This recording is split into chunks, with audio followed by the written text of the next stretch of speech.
Becoming an artist is not an easy process, but we're going to do ourselves a favor by using meta-learning, which is going to make the entire process so much easier. So, what is meta-learning? Meta-learning is the preparation you do for the learning journey. A woodsman once said something along the lines of that if he got 2 hours to chop down a tree, he would spend the first hour on sharpening his axe. What we can learn from that is that it's often more effective to prepare correctly for the journey rather than jumping in head first. So what you're going to do is figure out what your learning goal is, why it's your learning goal, what the focus areas of your learning will be, and what strategies others have used to learn it. Meta-learning will give you clarity, focus, and it will save you time. So, why do you want to learn how to make art? You want to figure this out because it will allow you to structure your learning around your motivation for learning art.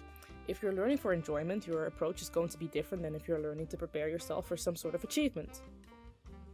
For example, if I want to be a professional concept artist at Riot, my timeline and goals are going to be very different than if my goal was to just occasionally create comics for fun on Twitter and Instagram. Just make sure that you're focusing on learning the skills that will be most valuable to you based on your art goals. So, you're also going to want to define what exactly you're going to learn. Think about what skills you're actually going to need in order to make the art that you want to make. Let's say, for example, that you want to make illustrations like this. You're going to want to focus on character design, value, and color. But if you want to make illustrations that look like this, you're going to want to prioritize perspective, anatomy, and building a huge visual library. One easy way to figure out what you need is by looking at tutorials or courses by artists that you admire and seeing what topics they highlight as important. Knowing what activities and materials you need to reach your goal is going to help you gain some clarity on what you should focus your energies on. So, looking at established artists is also a great way to figure out how to learn art. You can create strategies for learning the craft by finding similarities in the methods of artists that have successfully mastered it already. For example, if I want to draw like Kim Jung-gi, Peter Han, Terada Katsuya, I can look at their art journeys and compare them, see where there's overlap, and incorporate that.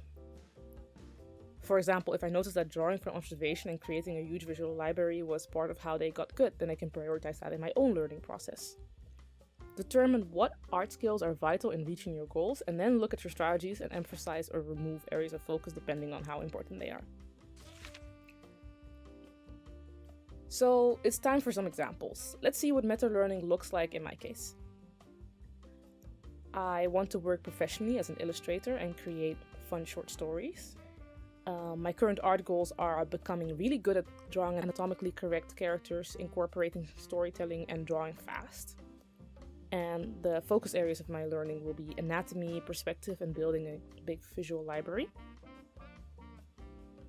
So the strategies and materials that I'll be adopting that other artists who have already mastered these skills have used are creating visual diaries regularly, drawing from observation, and building a deep understanding of the bones, muscles, and how they connect and move. So, how do you know when to move on from meta-learning? Just keep in mind the law of diminishing returns, which poses that there is a point after which the effort that you put in it is no longer worth it.